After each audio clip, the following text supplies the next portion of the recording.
Good morning student. अपने topic blood चल रहा है, ब्लड सर्कुलेटरी सिस्टम। इसी में हमने हार्ट के बारे में देख लिया है, हार्ट की एक डिजीज भी देख ली है, रोमेटिक देख लिया है, मरमरिक डिजीज देख लिया है, वेंट्रिकुलर सेप्टल डिफेक्ट होता है वो भी हमने देख लिया है। आगे का पार्ट है जो आज पेस मेकर पढ़ रहे थे, पेस मेकर को देख लेते हैं। हार्ट बीट को कैसे कंट्रोल करता है, क्या काम कर रहा है, और उसके बाद में इसमें स्ट्रक्चर आ जाएगी आरबीसी की, डब्ल्यूबीसी की, प्लेटलेट्स की, और उसके बाद में ब्लड डोनेशन। ठीक है ना। 2 दिन और लगेंगे इस लेसन में, क्योंकि देखिए एक ब्लड, एक डाइजेशन, और एक रेस्पिरेशन, और एक एंडोक्राइन, ये 4-5 टॉपिक ऐसे हैं जिनमें से क्वेश्चन बहुत आते हैं, और इन टॉपिकों को ढंग से करना बहुत जरूरी। डिजीज फिर आपको बहुत इजी लगेगी, आप ये बहुत सोचोगे डिजीज तो कुछ है ही नहीं फिर। ठीक है ना। तो करें स्टार्ट। चलिए आज का पार्ट स्टार्ट करते हैं। कल हमने बात की थी पेस मेकर की, कि पेस मेकर, पेस मेकर मैंने बता दिया था आपको, जो अपना हार्ट होता है उस हार्ट के जो दोनों आलिंद होते हैं, उन दोनों आलिंद के यहाँ और यहाँ ऐसी स्ट्रक्चर होती है पेस मेकर की, और इससे 2 फाइबर निकलते हैं, वो पूरी इससे हार्ट में इस प्रकार फैले हुए होते हैं। अगर इसको मैं अलग तरीके से रिप्रेजेंट करूं तो मैं आपको ऐसे समझा सकता हूं, ये मान लीजिए ह्यूमन हार्ट है, ये और ये पेस मेकर है, और पेस मेकर से 2 फाइबर ऐसे निकलते हैं जो रेशे के रूप में इस मांसपेशियों में से फैले हुए रहते हैं। ये जो संरचना बनाई है मैंने ऐसी, ये जो संरचना बनाई है, ये संरचना होती है ना जो ग्रीन कलर की आपको दिखाई दे, दैट इज पेस मेकर। ठीक है, ये पेस मेकर है। सभी को very very very good morning. ठीक है, करें आगे स्टार्ट। देखिए ये पेस मेकर के बारे में लिखा दिया, कोशिकाओं का समूह होता है जो दाएं आलिंद के ऊपर होता है, ये राइट ऑरिकल्स होता है, ये लेफ्ट ऑरिकल्स होता है। अगर इसका डिवाइडेशन करेंगे तो ऐसे, तो आपको बता दिया है। अगर इसका डिवाइडेशन करूं मैं आपके सामने, तो आप इसका डिवाइडेशन कैसे समझोगे? देखो, अगर मैं इसको ऐसे ब्रेन पेंस करूं ऐसे, तो ये इसका डिवाइडेशन हो गया हार्ट का। अब ये कौन सा है? Right auricles, left auricle. तो हार्ट पेस मेकर किस पर है? राइट ऑरिकल्स पर है। क्लियर? दाएं आलिंद पर है। तो ये लिख दिया है कि पेस मेकर कहाँ होता है? दाएं आलिंद पर होता है। और देखिए इसमें क्या लिखना है आपको इसके अलावा इसके अलावा बात करते हैं हम। तो देखिए ये इसका काम क्या है? ये हार्ट बीट को कंट्रोल करता है। आपकी हार्ट बीट को कंट्रोल करने का काम कौन करता है? Pacemaker. एक सामान्य व्यक्ति की जो हार्ट बीट होती है वो कितनी होती है? 72 टाइम पर मिनट होती है। आप सामान्य व्यक्ति की हार्ट बीट कितनी है? 72 टाइम। और एक जो नवजात शिशु बोल दीजिए, या जिसने जन्म नहीं लिया, माँ के गर्भ में है, उस शिशु की बात कर लीजिए, तो उसकी हार्ट बीट लगभग 120 से 140 बार प्रति मिनट होती है। 120 से 140 बार, ये कल हमने पढ़ लिया था। आगे देखिए, ये रैबिट की, एलिफेंट की, ये ब्लू व्हेल की जो हार्ट बीट लिखी हुई है, इन सब में मैं बता देता हूं। आपको जो क्वेश्चन आएगा आपको क्या करना है, आपसे ऐसा क्वेश्चन आएगा इसमें जो प्रीवियस आ चुका है। निम्न में से किस जीव की हृदय धड़कन सबसे कम होती है? तो 4 एनिमल्स के नाम दिए होंगे। आप क्या करोगे? उस एनिमल्स में ये चेक करोगे कि जिसका आकार बड़ा है, जिस जंतु का आकार बड़ा होता है, जिसका साइज बड़ा होता है, उसकी हार्ट बीट क्या होगी? कम। कोई जरूरी नहीं है कि इन चारों में से दे, वो कोई भी दे सकता है। तो हम सबकी याद नहीं रख सकते। मैं इसकी याद क्यों करवा रहा हूं? क्योंकि ये पर्टिकुलर क्या है कि पहले एग्जाम हम आ चुके हैं, आजकल नहीं आते हैं। ठीक है, नवजात का जन्म होने पर रोना जरूरी होता है क्या? बिल्कुल। एक नवजात शिशु जब जन्म लेता है तो उसका रोना इसलिए आवश्यक होता है क्योंकि वो जब रोता है ना, तो पहली बार उसके फेफड़ों में वायु प्रवेश करती है। बच्चा जन्म लेता है तो डॉक्टर पहले जन्म लेने के बाद उसकी जब बक्कल कैविटी, मुख गुहा होती है, उसको साफ करते हैं, नाक साफ करते हैं, क्योंकि माँ के जब गर्भ अवस्था में होता है तो नेजल कैविटी में एक झिल्ली होती है, मुख में एक झिल्ली होती है, उस मेम्ब्रेन को हटाना पड़ता है। हटाने के बाद उस बच्चे को एक मतलब स्टिमुलेशन दिया जाता है, चाहे थप्पड़ मारो, चाहे चिमटी बोलो। जैसे इसके चिमटी देंगे या उसको थप्पड़ मारेंगे बच्चे को कमर की पीठ के बल पर, तो वैसे इसकी बॉडी में स्टिमुलेशन होता है और ब्रेन काम करता है। और जैसे ही ब्रेन काम करेगा ना, तो उसके लंग्स को आदेश जाएगी रेस्पिरेशन के लिए। क्यों? क्योंकि अब इसका मुख खुल गया है। फिर वो चिल्ला के रोएगा, रोते ही उसके फेफड़ों में वायु भरेगी, वायु भरने के बाद में उसमें श्वसन क्रिया प्रारंभ हो जाएगी, जो मृत्यु प्राप्ति तक चलती है। तब तक श्वसन क्रिया नहीं रुकती है। आपने किसी ने वो एक पीके मूवी आई थी, अगर उसको पीके नहीं, थ्री इडियट, तो आपने उस थ्री इडियट मूवी में देखा होगा, जब वो आमिर खान डिलीवरी करवाता है, तो उस समय उस बच्चे की रोता नहीं है, वो नहीं रोता है, तो उसके मुख में मुंह डाल के वो वायु भरता है। वायु क्यों भरता है? ताकि उसके फेफड़ों में एक बार एयर जाए, एयर जाने के बाद फेफड़े वापस क्या हो जाए, क्रियाशील हो जाए। क्लियर? चलिए आगे आइए। अब देखो, एक कार्डियक साइकिल का मीनिंग क्या होता है? एक हृदय चक्र का। आपको तो ये पूछा जाएगा कि एक हृदय चक्र को पूरा करने में समय कितना लगता है? 0.8 सेकंड। एक हृदय चक्र को पूरा करने में समय कितना लगता है? 0.8 सेकंड। इसका मतलब क्या है? ये मान लीजिए हार्ट है, कल परसों हमने चर्चा की थी। हार्ट में एक साइकिल ऐसा चलता है, एक साइकिल ऐसा चलता है जो फेफड़ों से होते हुए आता है। यहाँ फेफड़े थे और यहाँ नीचे क्या बताया गया था इन दोनों से जुड़ा हुआ आपका मनुष्य शरीर। तो इस प्रकार का जो एक साइकिल है, चाहे वो आलिंद में संकुचन हो, चाहे वो नीले में संकुचन हो। देखो 1 और 7 कितने हो गए? 8। 3 और 5 कितने हो गए? 8।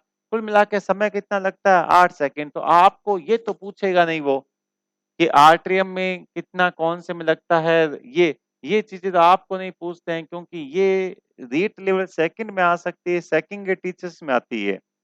पर आपको ये जो पूछेंगे कि एक हृदय चक्र को पूरा करने में लगा समय कितना होता है? 0.8 सेकंड का टाइम लगता है। एक ही याद रखना है। हार्ट कार्डियक जो आउटपुट होता है, हार्ट से जो रक्त बाहर निकलता है 1 मिनट के अंदर, वो कितना निकलता है? 5 लीटर। 1 मिनट में हार्ट कितने ब्लड को पंप कर देता है? 5 लीटर को पंप कर देता है। 5 लीटर रक्त हार्ट में से फ्लो हो जाता है। इतना फास्ट मशीन की तरह काम करता है, हाई प्रेशर के साथ ये काम करता है। ईसीजी, इसके बारे में लेकर मैं बताऊं आपको, ईसीजी हार्ट का एक जांच होती है, एक इन्वेस्टिगेशन होता है। अब ईसीजी को लेकर, फुल फॉर्म को लेकर इतनी भ्रांतियां हैं, वो सारी भ्रांतियां आज आपको समाप्त कर रहा हूं। आप बुक्स में जो दिया हुआ मैटर होता है उसको कभी मत मानना, क्योंकि ईसीजी में जो इंस्ट्रूमेंट होता है, जो मेजर किया जाता है, जो इंस्ट्रूमेंट होता है जिससे ईसीजी करनी होती है। मान लो एक व्यक्ति के डॉक्टर ने कहा कि आपके मुझे थोड़ा हार्ट में प्रॉब्लम लग रहा है, आप ईसीजी करवा के आओ। अब वो ईसीजी करवाता है, तो ईसीजी करवाता ना, तो जो इंस्ट्रूमेंट होता है, जो यंत्र होता है, उस यंत्र का नाम भी क्या होता है? ईसीजी। और उसकी फुल फॉर्म होती है इलेक्ट्रोकार्डियोग्राम। इलेक्ट्रोकार्डियोग्राम, ठीक है।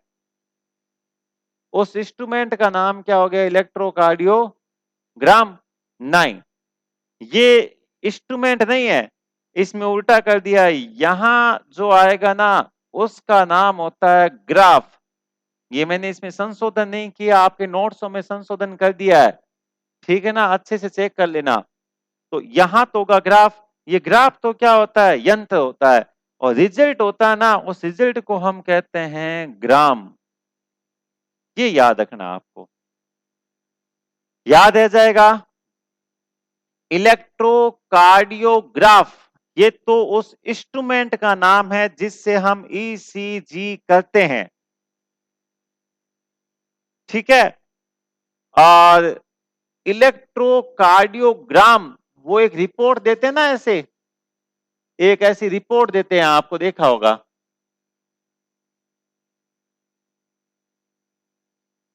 ऐसी जो रिपोर्ट दी जाती है उसे क्या कहते हैं? इलेक्ट्रोकार्डियोग्राम। क्लियर? एग्जाम में क्वेश्चन आ जाएगा, ईसीजी की फुल फॉर्म क्या है, ठीक है ना। ईसीजी की फुल फॉर्म क्या है? तो वो हमेशा क्या पूछता है मैं आपको बता देता हूं, उस टेस्ट का नाम पूछता है, रिपोर्ट का नाम नहीं देगा, टेस्ट का नाम पूछता है। तो इसीलिए वहां लिखा होता है इलेक्ट्रोकार्डियोग्राफ। और हम ये सोचते हैं कि इलेक्ट्रोकार्डियोग्राफ क्या है, उसका रिजल्ट है। ये ग्राफ जैसा दिखता है पर ये ग्राफ नहीं है, ये ग्राम कहलाता है। समझ में आई अच्छे से बात क्या कहना चाह रहा हूं? देखा होगा कभी किसी को ईसीजी करते हुए उसके चेस्ट के लेफ्ट साइड और बीच में 2-4 वॉल लगाए जाते हैं और उसकी लेफ्ट साइड के पैर पर, हाथ पर, वो कलाई पर वो चिमटी लगाई जाती है एक सॉल्यूशन के साथ। जब उस सॉल्यूशन के साथ उसको लगाई जाती है ना, तब ये सारा काम किया जाता है। तो इलेक्ट्रोकार्डियोग्राफ यंत्र का नाम है, इलेक्ट्रोकार्डियोग्राम उस टेस्ट का, उसकी रिपोर्ट का नाम है। और डिस्कवर्ड किसने किया था? एंथो वॉन ने। एक व्यक्ति के ब्लड में, एक व्यक्ति में बॉडी में टोटल ब्लड कितना होता है सब? 5 to 6 लीटर। ठीक है ना? 5 to 6 लीटर, 5 से 6 लीटर रक्त होता है एक मनुष्य के अंदर। ये 1 मिनट में जो फ्लो होता है ना, उसकी बात कर रहे हैं। 1 मिनट में जो फ्लो होता है उसकी बात करते हैं। ठीक है, यहां तक समझ में आ गया अच्छे से? हाँ, टीवी में भी देखा है ईसीजी। टीवी में जब आईसीयू में कोई होता है ना व्यक्ति, इमरजेंसी वार्ड के अंदर, तब उसके अंदर एक मॉनिटर लगा होता है, उस पर लगातार एक डब्बा सा लगा होता है टीवी सी, उस टीवी में लगातार इस प्रकार की एक लाइनिंग चलती रहती है। वो बता रही है इसका हार्ट फंक्शन कर रहा है। जब ये हाई लाइनिंग एकदम टीवी के अंदर चलती चलती है, ऐसे मॉनिटर में स्टेट आती, तो वहां पर एक टिप टिप टिप टिप की आवाज आती है, पी पी पी की आवाज आती है। वो एकदम तेजी के साथ बजने लग जाती है कि भैया इसकी सीटी बज गई है, अब ये नहीं रहा है। वो सीटी आवाज रिप्रेजेंट करती है। ठीक है ना? अरे नॉर्मल चीज होती है, ईसीजी वीसी सारी चीजें टेस्टों में सारे होते हैं। जब कोई व्यक्ति फिजिकल ट्रेनिंग देने जाता है ना, तो ईसीजी होती है।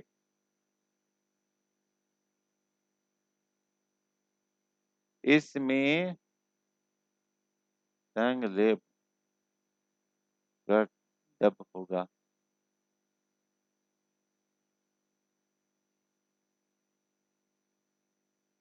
नवीन जी क्या बोले हो? इसमें संग लेप लब गर्थ डब होगा। हाँ, वो कोई नहीं पूछेगा लब, इसमें लब और डब कहाँ होगा? सर कंचन जी पूछ रहे हैं सर, हाथों पैरों में चिमटी क्यों लगाई जाती है? क्योंकि जो आर्टरीज और वेन्स होती है, उसके स्टिमुलेशन को प्रत्येक ऑर्गन तक मापा जाता है। हाथों की कलाइयों में हार्ट बीट को मापने के लिए, पैरों के अंदर भी हार्ट बीट को लेने के लिए पूरा चीज एक साथ देखा जाता है कि कहाँ पर कितना प्रेशर क्रिएट हो रहा है, इसलिए एक साथ की जाती है। क्लियर? चलिए, अब ईसीजी क्यों करवाते हैं? ईसीजी इसलिए करवाते हैं, ये जांच इसलिए करवाई जाती है। एक व्यक्ति को यदि कार्डियक अरेस्ट होता है, हार्ट अटैक आता है, तो डॉक्टर सबसे पहले कहते हैं कि भैया आप ईसीजी करवाओ। ईसीजी में जब कुछ खराबी आती है, तो डॉक्टर दूसरी जांच लिखते हैं कि आप कार्डियक इको करवाओ। यह हार्ट की जांच होती है।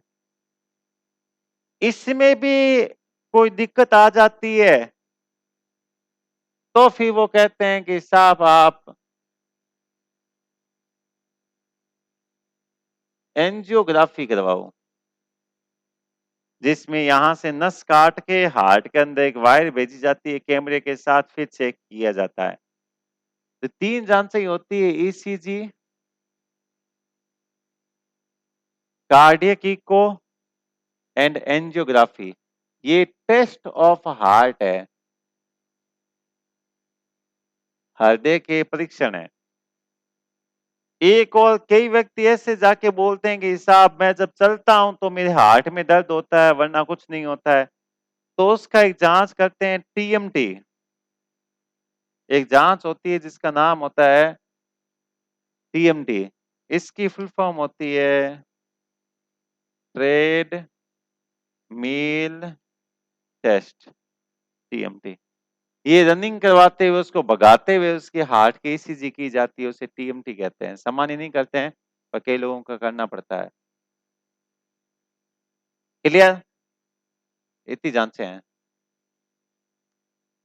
वॉल्व खराब होते हैं तो भी ईसीजी करते हैं।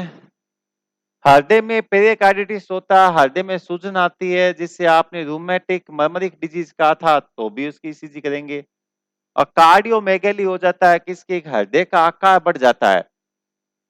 कार्डियोमेगेली का मतलब होता है हार्ट का साइज इंक्रीज हो जाना। ये सालों में जांचें की जाती है। ठीक है। हार्ट अटैक क्यों आता है? जब किसी व्यक्ति के द्वारा अत्यधिक वसा युक्त भोजन ज्यादा खाया जाता है और वो कोई कार्य नहीं करता है, उस वसा का उपयोग नहीं कर पाता है, तो धीरे धीरे वो जम जाती है और हार्ट अटैक का कारण बनती है। ठीक है, आगे आइए। अब हार्ट के रोग देखो, डिजीज, ये रीड सेकंड वाले अच्छे से याद रखेंगे। पहली बीमारी का नाम है एंजाइना पेक्टोरिस। एंजाइना पेक्टोरिस, इसको हिंदी में बोलते हैं हृदय शूल। ये कब होती है? जब हार्ट को रक्त धीमे पहुंचता है, हृदय को धीमा रक्त पहुंचता है, रक्त हृदय को रक्त की जो सप्लाई है वो रुक जाती है। कब? सोने पर। A type of chest pain cause by reduce blood flow into the heart, इस बीमारी को कहा है। क्लियर? यहां तक होगा। वसा किस में होती है? वसा घी में होती है, तेल में होती है, ठीक है ना, मांस में होती है, इनमें वसा होती है सबसे ज्यादा। मूंगफली का तेल वसा युक्त होता है, मूंगफली वसा बहुत होती है। हृदय पेशी को ऑक्सीजन की आपूर्ति धीमी हो जाती है। अगर मान लो हार्ट में जब ऑक्सीजन की सप्लाई, रक्त की सप्लाई कम हो जाएगी तो उसको ऑक्सीजन नहीं मिलेगी, ऑक्सीजन नहीं मिलेगी तो हार्ट में पेन होगा। उसे नाम दिया है एंजाइना पेक्टोरिस। इसे भी हार्ट अटैक कहते हैं, इसे हार्ट अटैक कहते हैं। यही है एंजाइना पेक्टोरिस। हार्ट की जो खुद की कार्डिक मसल्स होती है ना, उसको ऑक्सीजन की सप्लाई कम हो जाती है, उसको रक्त धीमे पहुंचता है, तब होती है। तब हार्ट की मांसपेशियों में क्या बन जाएगा? लैक्टिक एसिड बन जाएगा, और लैक्टिक एसिड बन जाएगा तो फिर हार्ट काम काज नहीं करेगा। दूसरी है हार्ट फेलियर। इसे हृदय पार्ट या हार्ट फेलियर बोलते हैं। ए chronic conditions in which the heart does not pump blood as well as should, एक अवस्था जिसमें हृदय रक्त की सही आपूर्ति नहीं कर पाता है, हार्ट से जो ब्लड बाहर निकलता है वो सही रूप से नहीं निकल पाता है, ठीक है ना। इसे भी हमने क्या कहा है? हार्ट अटैक ही कहा है। ये हार्ट की बीमारियां हैं, हार्ट फेलियर, एंजाइना पेक्टोरिस, ठीक है ना। ये भ्रांतियां हैं कि हार्ट अटैक 3 बार आने के बाद में इंसान की मृत्यु क्यों हो जाती है। नहीं, ज्यादा कचौड़ी खाने से पेट मोटा होता है क्यों? ये क्वेश्चन कोई नहीं पूछेगा आपसे। अच्छे सुनो, ये एक लोगों ने भ्रांति फैला रखी है कि 1 अटैक, फिर सेकंड अटैक, फिर थर्ड अटैक, फिर उसकी मौत हो जाती है। ऐसा कुछ नहीं होता है, ठीक है ना। Mohit Castro angina pectoris right heart attack इसको कहते हैं। बिल्कुल साइलेंट अटैक कह दो।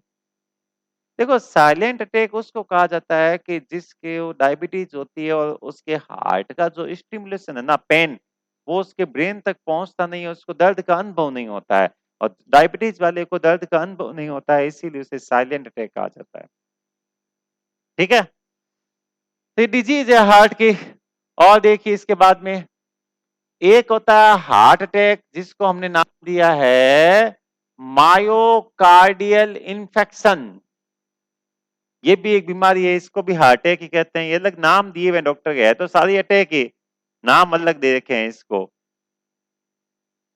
ड्यू टू लिखा है atherosclerosis and atherosclerosis in coronary thrombosis, हृदय वाहिनी में वसा जमाव या कठोरता के कारण धमनी का चिपक जाना। आप बताता हूं, ये रियल हार्ट अटैक होता है। आपको बताता हूं, ये मान लीजिए एक अपना व्यक्ति का हार्ट है, ये क्या है? हार्ट है। इस हार्ट के ऊपर एक ना ऐसी बड़ी सारी मोटी सारी एक सीधा धमनी होती है ऐसे,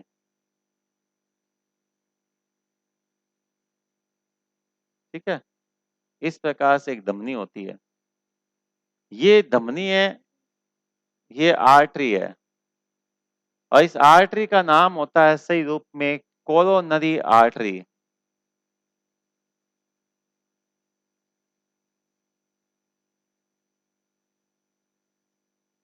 ये आर्टरी क्या करती है? जो कोरोनरी आर्टरी होती है, ये इस हार्ट की जो मसल्स है ना, जिसको आपने नाम क्या दिया था?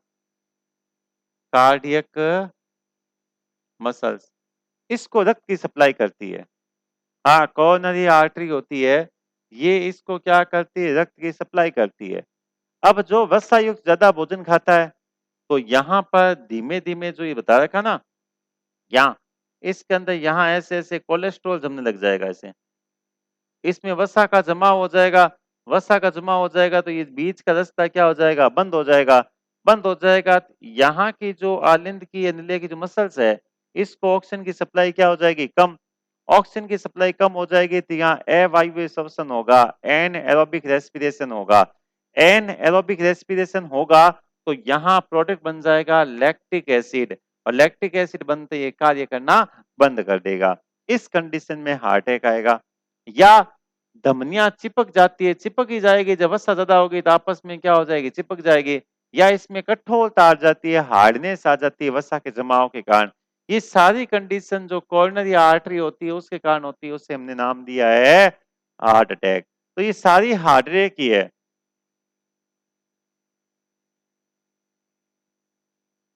सब बच्चों के हार्ट में होल किस वजह से होता है? बच्चे के हार्ट में होल होने का कारण देखिए, एक तो बताया गया है, जो मैंने आपको बताया था फिरामोन ओवेलिस, वो बंद हो जाता है, वो खुला खुला रह जाता है, बंद नहीं हो पाता है, तो छेद हो जाता है। या गर्भवती महिलाएं मदिरापान, सिगरेट, धूम्रपान, इस प्रकार के नार्कोटिक सब्सटेंस को लेती है तो भी रह जाता है। या फिर आप हम ये कह सकते हैं कि कॉपर की मात्रा अधिक लेती है माता, भाई ऐसा भोजन करती है जिसमें कॉपर की मात्रा ज्यादा होती है, तो भी बच्चे के लिए नुकसानदायक होती है। तो हार्ट में छेद होने के कोई लाखों कारण होते हैं, बट कॉमनली ये माना गया है जो फिरामेन ओवलिस होता ना, वो ओपन रह जाता है, इसी कारण हार्ट में छेद होता है। ठीक है विजय लक्ष्मी जी, समझ में आ गया?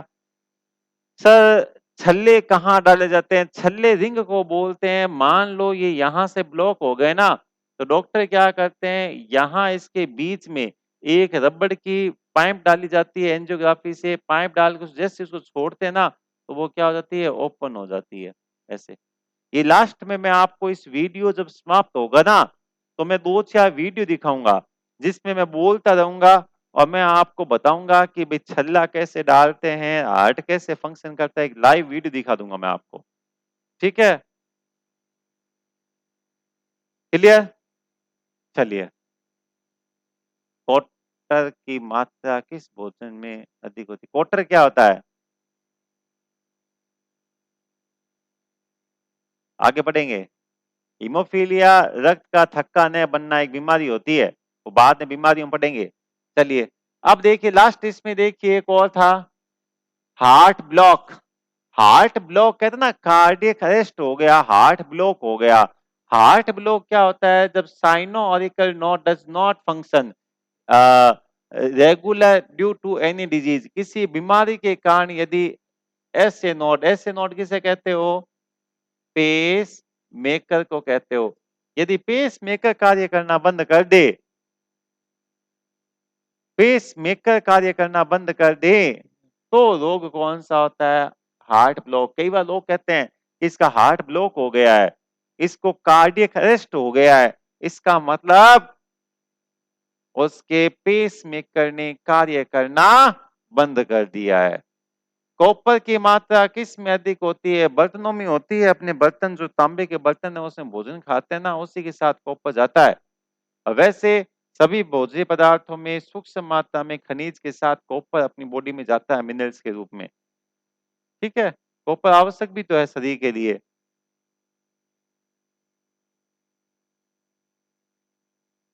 हार्ट ट्रांसप्लांट का कोई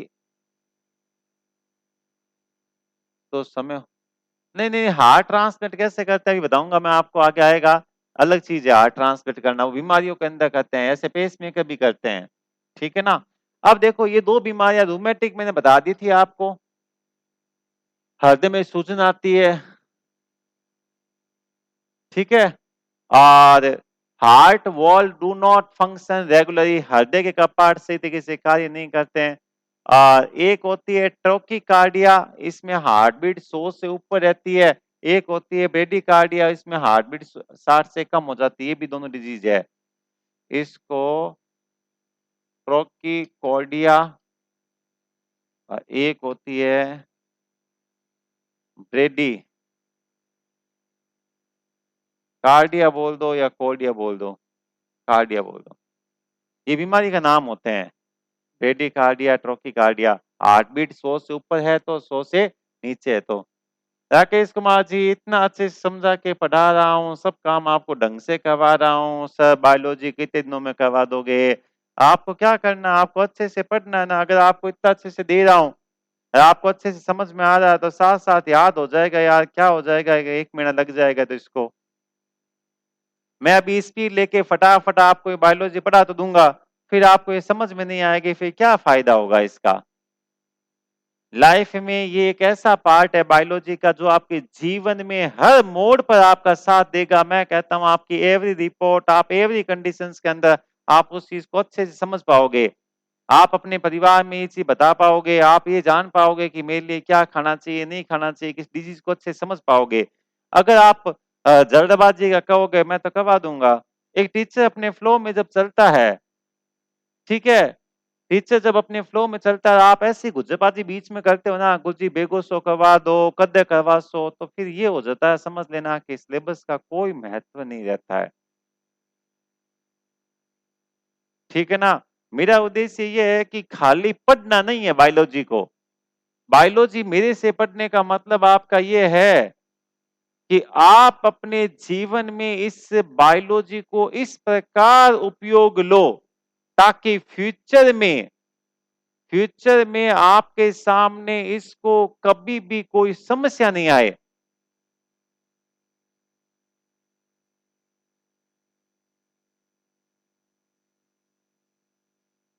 ठीक है ना। महीना भर लगेगा, मैं बायोलॉजी करवाता हूं तो कम से कम 40 घंटे की क्लास लगती है, आगे मुझे टाइम मिल जाएगा तो मैं इसको 2 घंटे कर दूंगा।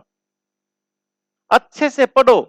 मैं कहता हूं कि किसी की रिपोर्ट आती है, कई बार उसमें लिखा होता है ट्रोकीकार्डिया, आप उसको समझ नहीं पाओगे, आप 1 सेकेंड में उस शब्द को समझते ही करोगे कि हार्ट बीट कितनी हो रही है, ज्यादा, यानी कि हार्ट बीट ज्यादा हो रही है, इसका मतलब कौन सा ऑर्गन काम नहीं कर रहा है। सीधा दिमाग में आएगा कि सर उसका पेस मेकर काम नहीं कर रहा है, इसलिए उसकी हार्ट बीट बढ़ रही है। अगर कम हो गई है तो भी आपके समझ में आएगा यार उसका पेस मेकर काम नहीं कर रहा है, इसलिए उसकी हार्ट बीट कम हो रही है। इसीलिए आजकल आर्टिफिशियल पेस मेकर आने लग गए हैं और पेस मेकर सर्जरी से ट्रांसप्लांट किए जाते हैं। इसीलिए करते हैं, ट्रांसप्लांट क्यों करते हैं उसको, इसी बीमारियों के कारण। ठीक है ना। देखिए मैं इतना स्लो भी नहीं चलूंगा, मुझे एक बात पता है कि 3-4 लेसन वो कौन कौन से हैं बायोलॉजी में जो आपको एकदम अच्छे से आने चाहिए। वो समझ में आ गए ना, उसके बाद है बायोलॉजी की कोई क्वेश्चन की हिम्मत ही नहीं है, डिजीज विजीज में कोई आप क्वेश्चन गलत कर दो कोई, आपका माइंड इतना शार्प हो जाएगा कि वो क्वेश्चन पूछता है, मान लो कहीं और कहीं से भी क्वेश्चन आ गए ना, तो आप उसके ऑप्शन से निकाल के उस क्वेश्चन को कर दोगे कि इसका आंसर ये है। ठीक है ना। आपको समझ में सबको अच्छे से आ रहा है ना, अच्छे से बता रहा हूं, बस बढ़ते चलो आगे आओ। अब देखो ब्लड कंपोजिशन की बात करते हैं, रक्त संगठन की बात करते हैं, भाई रक्त में क्या क्या चीज होती है उसकी। पहला क्वेश्चन है 1 यूनिट जो ब्लड होता है उसका मीन क्या होता है, उसका अर्थ क्या होता है। 1 यूनिट रक्त में कितना होता है, 350 ml। जब कोई व्यक्ति रक्त लेता है किसी का, किसी को जरूरत पड़ जाती है तो हम कहते हैं भाई इसके 1 यूनिट रक्त चढ़ाना पड़ेगा। तो जो ऐसा पॉकेट होता है ना, उस पॉकेट को हमने नाम दिया है 350 ml ब्लड। पर मैं आपको बता देता हूं, इस ब्लड की जो ये पॉकेट होता है, ये वाला साइज, इसके यहां पर लिखा गया है, अप्रोक्स लिख के लिखा होता है, ये जो इस पे लिखा होता है 350 से 450 ml, इतना लिखा होता है रेंज। एक व्यक्ति का जब ब्लड निकाला जाता है तो उसका ब्लड लगभग अपने 400 450 के आसपास निकाला जाता है। थोड़ा ज्यादा निकालते हैं वो। ज्यादा इसलिए निकालते हैं क्योंकि जब किसी व्यक्ति का ब्लड लिया तो हो सकता है जिसने ब्लड डोनेशन किया हो उसको कोई बीमारी हो, उसको कोई बीमारी भी तो हो सकती है, इसलिए उसके ब्लड का नमूना लिया जाता है, सैंपल। और सैंपल लेके उसके ब्लड का लेबोरेटरी में भेजते हैं। पहले उसके सारे के सारे इन्वेस्टिगेशन होते हैं, टेस्ट होते हैं। जब वो टेस्ट में ओके पाया जाता है, देन उसके ब्लड को इसके साथ रखा जाता है। ठीक है ना? तो एक यूनिट में रक्त पूछा जाए तो हमेशा आज तक कितना आया है? आज तक लिखा हुआ है 350 ml। एग्जाम में हमेशा 350 ही आता है, पर गलती से यदि रेंज लिखी हुई आ जाए तो इस पर रेंज लिखी होती है यहां पर 350 से 450 ml, पूरा का पूरा। ठीक है? और इसी प्रकार ये अलग अलग पैकेट्स होते हैं। अब इसके ऊपर डेट वेट सब कुछ लिखी है, कब ग्रहण किया है, क्या किया हुआ है, सब कुछ लिखा होता है, कौन सा ब्लड ग्रुप है, कौन सा क्या है, पूरा लिखा होता है इसके ऊपर। ठीक है ना? अब एक चीज अच्छे से और सुनना, इस ब्लड को सुरक्षित रखने के लिए इसमें क्या मिलाया जाता है? इस ब्लड को सुरक्षित रखने के लिए इसमें क्या मिलाया जाता है? वरना ये ब्लड खराब हो जाएगा। इसमें मिलाते हैं EDTA। बता सकते हो क्या क्या होता है ये? इसमें कौन सा रसायन मिलाया जाता है? EDTA फुल फॉर्म बता दो मुझे, इसकी फुल फॉर्म क्या होती है? इसकी फुल फॉर्म क्या होती है, बता दीजिए। किसी को पता है क्या इसकी फुल फॉर्म? इसकी फुल फॉर्म होती है इथाइल डाइएमीन टेट्रा एसीटेट। ये याद रखना फुल फॉर्म। बिल्कुल नवीन जी, बिल्कुल सही है आपका आंसर। ये याद रखना है, ethyl diamine tetra acetate. Blood को ब्लड बैंक में प्रिजर्व करने के लिए मिलाया जाने वाला रसायन इथाइल डाइएमीन टेट्रा एसीटेट। बिल्कुल मोहित जी कस्वान, बिल्कुल सही है। नवीन जी आपका भी सही है। ठीक है? Rakesh Singh Rajput, ethyl diamine tetra acetate, बिल्कुल सही है। समझ में आ गया? अब देखो, मानव शरीर में कुल रक्त कितना होता है? कुल रक्त कितना है? 5 से 6 लीटर रक्त होता है। मानव शरीर में कुल रक्त की मात्रा कितनी होती है? 5 से 6 लीटर। मनुष्य के कुल भार का कितना प्रतिशत भार रक्त का होता है? तो 7%। 7% लिखा गया। 7% भार किसका होता है? रक्त का होता है। रक्त की यदि पीएच पूछ ली जाए तो पीएच होती है 7.4। इसे लाइट एल्काइन हल्का क्षारीय कहते हैं। ब्लड की पीएच पूछी जाए तो ब्लड की पीएच कितनी होती है? 7.4 हल्का क्षारीय। मानव रक्त के अंदर अगर पूछा जाए मानव में रक्त कितना होता है? 5 से 6 लीटर। अब पूछा जाए मानव में कुल भार का कितना प्रतिशत भार रक्त का होता है? तो 7%। सपोज करो एक व्यक्ति जिसके शरीर का भार 100 किलोग्राम है तो उसमें 7 केजी रक्त होगा। एक व्यक्ति जिसके रक्त का बॉडी का भार 50 किलो है, तो उसमें रक्त के जो वेट होगा, ब्लड का जो वेट होगा, वो कितना हो जाएगा? उसमें ब्लड का वेट हो जाएगा 3.5 केजी, 3.5 केजी। क्लियर? आगे आइए। अब देखो इसके बाद में है बीपी। ये है बीपी इंस्ट्रूमेंट, जिसका नाम क्या है? स्फाइग्नो मोनोमीटर। ये है।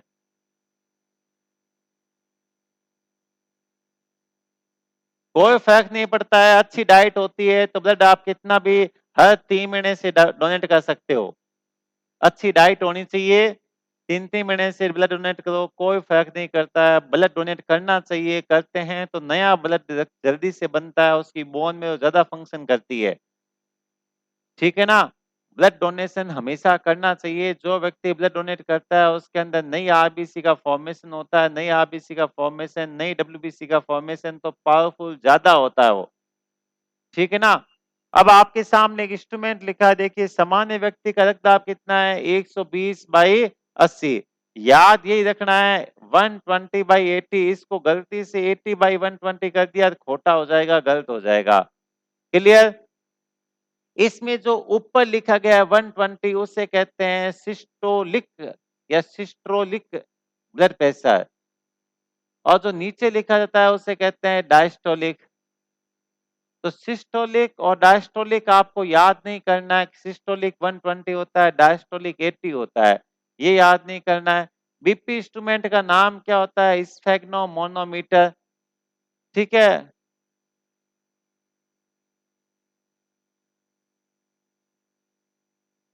लगभग भार पर डिपेंड करता है। जिसकी बॉडी का वेट ज्यादा होता है उसके अंदर हम ये कह सकते हैं, कोई जरूरी नहीं है कि उसके अंदर ब्लड ज्यादा हो। ठीक है ना? भार पर डिपेंड नहीं करता है, कई वसा का जमाव ज्यादा होता है और भार ज्यादा हो जाता है। बाकी जी, ये जो पैमाना लिखा है ना कांच की नली का, यहाँ पर ये 20 40 60 80 100 जो लिखा गया है, ये लिखा गया है मिलीमीटर में, एमएम, इसीलिए एमएम लगाते हैं। और ये जो टैंक है इसमें भरी होती है एचजी मरकरी पारा। वो पारा जब इसको ऑन करते हैं तो यहाँ से ऊपर की ओर चढ़ता है ऐसे, और उसको मापा जाता है कि कहाँ तक बीपी है। तो जो पारा लेते हैं इसीलिए क्या लगाते हैं इसके पीछे? Hg mercury.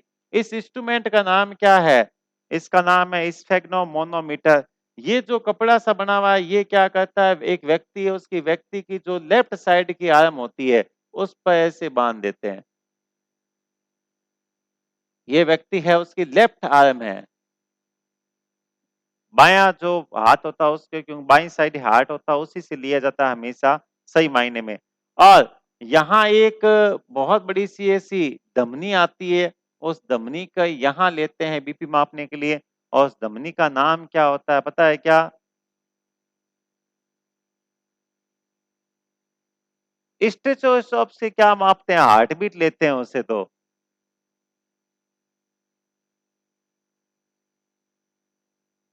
पॉलीसाइथीमिया रोग होता है, अनिता जी बाद में बात करेंगे उसकी, अभी मत करो आप मुझे बताओ कौन सी धमनी से रक्तदाब लिया जाता है? Which artery are use for blood pressure? Mukesh ji आपके जो क्वेश्चन बता रहे हैं वो टाइप कर रहे हैं, हम टाइप करते डाल देंगे, आपसे ज्यादा हमें उसकी टेंशन है। क्वेश्चन टाइप होते ही डाल देंगे, और सारे क्वेश्चन दूंगा, चिंता मत करो। आपको एक एक क्वेश्चन की सीट पकड़ाऊंगा लास्ट में टॉपिक वाइज।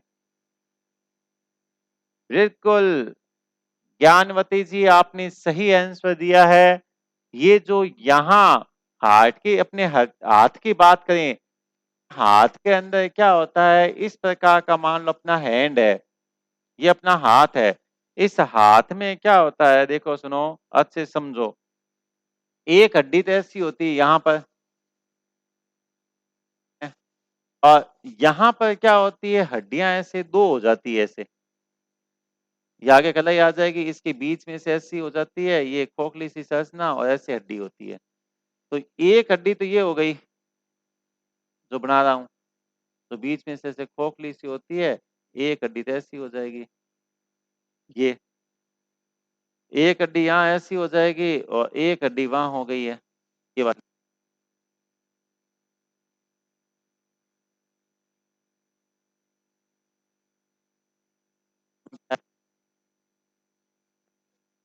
ये जो हड्डियां होती है, इस हड्डियों का नाम होता है रेडियो अल्ना।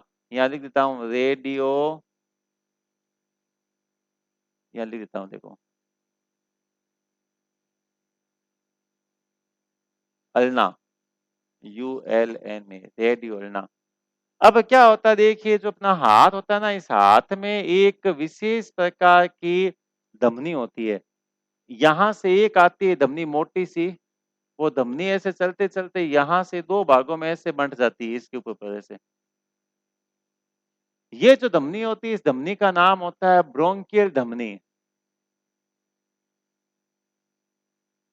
ब्रोंकियल धमनी। अब ब्रोंकियल धमनी जो होती है, इससे लेते हैं बीपी। और यहाँ एक का नाम होता है जो रेडियल पर होती है, उसका नाम होता है रेडियल धमनी, एक होती है अल्ना धमनी। तो जो रेडियल धमनी होती है वो पल्स रेट, यहाँ डॉक्टर ऐसे रहता है हाथ पकड़ते हैं तो पल्स रेट में काम आती है, वहां से पल्स रेट ली जाती है, ठीक है। और ब्रोंकियल धमनी से क्या ली जाती है, बीपी। क्लियर, इस ये समझ में आ गया आपको सारा, एकदम इजी था। आगे चलें, ये बीपी इंस्ट्रूमेंट की बात हो गई। अब आता है ब्लड प्लाज्मा। हम कंपोजिशन ऑफ ब्लड पढ़ रहे हैं, तो हम पढ़ रहे हैं ब्लड प्लाज्मा के बारे में, भाई रक्त प्लाज्मा क्या होती है और कैसी क्या चीज है। हम टॉपिक पढ़ रहे हैं ब्लड प्लाज्मा। ब्लड प्लाज्मा के बारे में अच्छे से देखें तो देखिए, देखिए ब्लड के अंदर दो भाग होते हैं। अगर मैं बात करूं एक ब्लड की कंपोजिशन की, तो उसका एक भाग होता है रक्त प्लाज्मा, एक होता है रक्त कणिकाएं, ब्लड ग्रेन्यूल्स। ब्लड ग्रेन्यूल्स में आप बाद में पढ़ोगे, इसमें आरबीसी आएगी, इसमें डब्ल्यूबीसी आएगी, इसमें प्लेटलेट्स आएंगे, ये हम बाद में पढ़ेंगे। हम पहले पढ़ेंगे ब्लड प्लाज्मा के बारे में, कि रक्त के संगठन में दो भाग बताए गए हैं। एक भाग का नाम है रक्त प्लाज्मा और एक होता है ब्लड ग्रेन्यूल्स, रक्त कणिकाएं, वो बाद में पढ़ लेंगे। तो देखो ब्लड में पहला पार्ट आता है ब्लड प्लाज्मा। पहला क्वेश्चन, यह रक्त का तरल भाग होता है, ये लिक्विड पार्ट होता है ब्लड का, जिसमें 90 से 92% क्या होता है, पानी होता है, 90 से 92% क्या होता है, वाटर होता है, ठीक है ना। बीपी इंक्रीज करने के लिए सोडियम धातु काम आती है, इसलिए नमक से बीपी बढ़ता है, नमक कम खाते हैं बीपी कम होता है। राकेश सिंह जी, बिल्कुल लेफ्ट आर्म रियली जरूरी होता है, बट लोग क्या करते हैं राइट से भी ले लेते हैं, तो उसमें थोड़ा सा मेजरमेंट में फर्क आता है, वो पहले से उसको पता होता है, इसलिए वो लिखते समय उसको बढ़ा के लिख देते हैं अपने आप। राइट से थोड़ा बीपी कम आता है, लेफ्ट से एक्यूरेट बीपी आता है। ब्लड ट्रांसफर किस में होता है, धमनियां या शिरा। देते समय रक्त किसी को देना है तो शिराओं में देंगे, और किसी का लेना है तो धमनी से लेंगे। ब्लड किसी का लेना होता है तो धमनी से लेंगे, किसी को देना होता है तो शिराओं में देंगे, ठीक है। आगे आएगा ये टॉपिक, समझाऊंगा नवीन जी, एकदम कंसेप्ट क्लियर कर दूंगा जब आगे टॉपिक आएगा आपका, ठीक है। शिराओं का धमनियों का टॉपिक लूंगा, उसमें क्लियर कर दूंगा इसको। और रक्त प्लाज्मा जो है वो कुल रक्त का कितना प्रतिशत है, 55 से 60% बनाती है। 55 से 60% भाग किसका बना होता है ब्लड में, ब्लड प्लाज्मा का। सपोज करो मैंने किसी व्यक्ति का रक्त निकाल कर उस रक्त को इस प्रकार की एक टेस्ट ट्यूब में डाल दिया। टेस्ट ट्यूब में डाला तो मैंने चेक किया कि यदि उस रक्त को कुछ समय के लिए मैं छोड़ देता हूं, तो जो उसमें प्लाज्मा होती है 55% से 60% होती है। अनुमान एग्जाम में हमेशा 55% ही आता है, इसलिए हम 55 बताते हैं हमेशा, पर कईयों में रेंज लिखी हुई आ जाती है, तो टेंशन मत लेना, 55 से 60%, ठीक है। ये प्लाज्मा है। प्लाज्मा का कलर कैसा होता है, लगभग येलो, ये भी कैसा, लाइट येलो होता है, और लाइट येलो होता है। और इसको हम कुछ कई बार कई व्यक्तियों में कह सकते हैं, इसको कई जानवरों के अंदर ट्रांसपेरेंट जैसी होती है, पारदर्शी, इसमें से कुछ प्रोटीन्स होती है वो निकाल लेते हैं, ट्रांसप्रोटीन ट्रांसफर बन जाती है। ठीक है, आगे देखिए बफर कोटेड, ये इन दोनों को अलग करने वाला हो गया, जो ल्यूकोसाइट और प्लेटलेट्स से बना होता है। यहाँ leucocyte white blood cells WBC होती है और प्लेटलेट्स होती है यहाँ पे बीच में, और RBC क्या हो जाती है, डेंसिटी ज्यादा होने के कारण सबसे नीचे। तो ये ऊपर जो ब्लड प्लाज्मा का भाग आता है ना, इसमें सबसे ऊपर क्या आता है, सीरम आ जाता है, जो बिल्कुल ही ट्रांसपेरेंट होता है। अगर इसमें से सारी प्रोटीन लग निकाल दी जाए तो बिल्कुल ये ट्रांसपेरेंट भाग बचता है। तो ब्लड प्लाज्मा का कलर कैसा होता है, येलो कलर होता है। ब्लड प्लाज्मा के अंदर वाटर का प्रतिशत कितना होता है, 90 से 92% होता है। और कुल ब्लड के अंदर कितने प्रतिशत ब्लड प्लाज्मा होती है, 55 से 60%, अप्रोक्स 55 ही आता हमेशा। क्लियर, ये ब्लड प्लाज्मा के बारे में है। आगे आइए, ब्लड प्लाज्मा में कुछ विशिष्ट प्रोटीन होती है, उसकी चर्चा करते हैं। देखिए ब्लड प्लाज्मा में एक प्रोटीन का नाम है फाइब्रोनोजन प्रोटीन, ये लिखा आपके सामने, फाइब्रोनोजन प्रोटीन, फाइब्रोनोजन प्रोटीन। दूसरी प्रोटीन का नाम है प्रोथ्रोम्बिन प्रोटीन, ये रही प्रोथ्रोम्बिन प्रोटीन। तीसरी प्रोटीन का नाम है इसमें हिपेरिन, ये रहा हिपेरिन। ये तीन मुख्य प्रोटीन होती है, ठीक है ना। इसमें से जो फाइब्रिनोजन होती है, प्रोथ्रोम्बिन होती है, ये तो क्या करती है, ब्लड क्लोटिंग में काम आती है। जब रक्त का थक्का बनाना होता है तब काम आती है। और हिपेरिन क्या करता है, ब्लड का थक्का बनाने से रोकता है। ये प्रोटीन बहुत इंपॉर्टेंट होती है, एंटी हेमरेज प्रोटीन कहलाती है, क्योंकि यदि किसी व्यक्ति के चोट लग जाती है तो सामान्यतः रक्त का अंदर थक्का नहीं बने, इसीलिए ये प्रोटीन क्या करती है, उस क्लोट को डिजोल्व करने में हेल्प करती है। इसीलिए इसे एंटी हेमरेज प्रोटीन भी कहते हैं। तो ये लिखा गया है इसमें, देखिए आपके सामने, थक्का समय फाइब्रिनोजन प्रोटीन किसमें चेंज होती है, फाइब्रिन में। The fibrinogen protein change into fibrin during the blood clotting. Prothrombin protein किसमें चेंज होती है, थ्रोम्बिन के अंदर, रक्त का थक्का बनते समय। तो ये फाइब्रिनोजन तो क्या करती है, जहाँ चोट लगी होती है वहां पर रेशे बनाती है, फाइबर बनाती है। और प्रोथ्रोम्बिन प्रोटीन जब थ्रोम्बिन में चेंज होती है तो इसके ऊपर आके इसे जमने लग जाता है। तो यहाँ छोटे छोटे से पोर बचते हैं, उसमें जब प्लेटलेट्स आ जाती है तो वो क्या होती है, फंस जाती है, और फंसने से रक्त का थक्का बन जाता है। रक्त का थक्का जमने में ये प्रोटीन इसमें चेंज हो गई, लिख दिया। आगे लिखा गया है हिपेरिन प्रोटीन मानव शरीर के अंदर रक्त का थक्का बनने से रोकती है। ठीक है